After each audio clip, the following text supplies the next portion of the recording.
I will go ahead and introduce Igor Tanzil. He is the Chief Marketing Officer, Chief Creative Officer at Agate International, and he's going to be talking about utility, which is a hot topic in NFTs. So I'll go ahead and turn over to Igor. Thanks.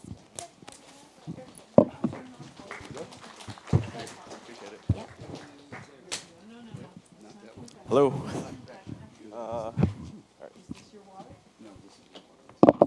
So thank you so much for having me. My name is Igor, and I'm with the Mythic Protocol team here.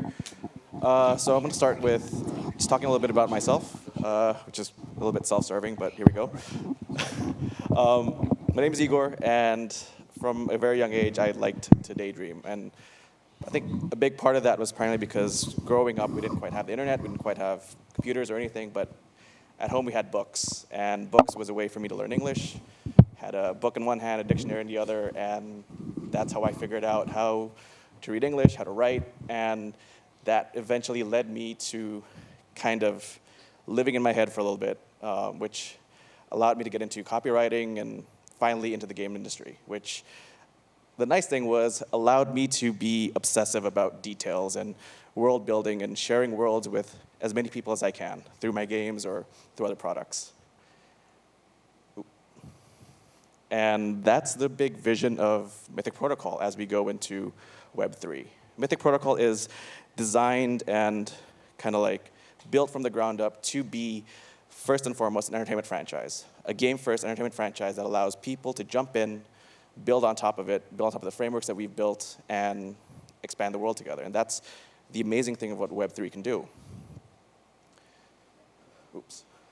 But we started in mid-2021 as the team and I, primarily my CEO, somewhere in the audience, we talked about Web3 and what we can do within it with a very much, I guess, pessimistic or skeptical mind. We were game developers first and foremost, and we were very much outsiders looking into this crazy industry growing everywhere around the world. And for us, there was a couple things that we didn't quite understand yet. It was, everybody wanted to talk about ownership. Ownership, I think, is the great part of what blockchain technology, NFTs, can do for the world. But it's a start. It's where it starts and it's where it can go, but it's not an end. And the big thing that we wanted to look at as well was, what is the utility of actual ownership? Owning something without utility doesn't, well, in our mind anyway, didn't quite make sense. For us, from a game developer's perspective, a lot of gamers, at least until right now, we trust certain systems. We trust that Blizzard will take over our assets. We trust that Amazon servers will hold onto our assets and we can access it at any other time. You know, having spent thousands of dollars in microtransactions and whatnot, there's a level of trust there that I'm paying for something that I've already enjoyed. I've had my fun in the game, and for me as a game developer and maybe as just a gamer, that's good enough. The other thing that we saw in the NFT space that inherently limited the potential in video games is that the NFT market is designed to be collectibles. And collectible is inherently limited. And when it comes to CCUs or player counts, 10,000, 5,000 NFTs or players, these don't, if they're one-to-one, if you require an NFT to be playing, those don't actually scale well for a video game. But that's where the cool part of this industry comes in. As we're all going to this winter, it's the best time to build. I think the industry is maturing. We're waiting on a lot more of game developers from AAA studios coming into the space, building on top of it, and building what they believe could be the next big thing in crypto. But our thesis is it's better to build a few things at once. Yes, our game will be our product will be primarily game focused, but we're building an entire ecosystem on top of it. We're building systems that can actually have utility across an entire franchise. We want to ground our value systems on our NFTs across multiple products and have that grow over time with our users and have that ecosystem grow because we can collaborate with our users. And I think the big point here is when designing a game for blockchain, we shouldn't design a game for blockchain. Design a game for gamers. Make it fun first. It has to be fun because the core population of a video game, especially a video game economy, has to be there to play. Not to extract value, not to find liquidity, but to actually be there and to be a part of that game. And that's what we're trying to build.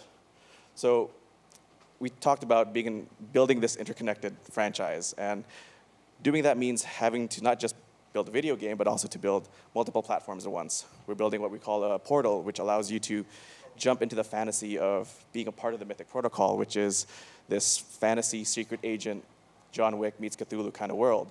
And you can have a career within it, and you can have multiple interactions beyond the game, and use your utility beyond just playing. We looked at it almost like a theme park, where you have NFTs that serve as in and out points for everybody to jump in, multiple products that serve as attractions, and the core experience being something that anybody can jump in, explore, and just live for however long they want.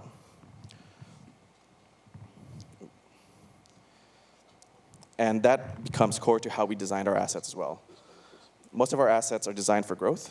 We want to explore the concept of an evolving NFT, because on a gamer side, ownership is fun, and ownership gives you that sort of liquidity that you'd want. But from a gamer perspective, legacies are much more interesting. How many monsters I've killed, how much time I've spent with my friends, and how many quests I've taken, what decisions I've made along the way. All of that can be tracked, and all of that can actually refer back to a specific NFT. And then that is quite interesting. As we build on top of the blockchain, and as we built out this franchise that we want to share with all of you, that's going to be the forefront of our minds. Shorter than I expected.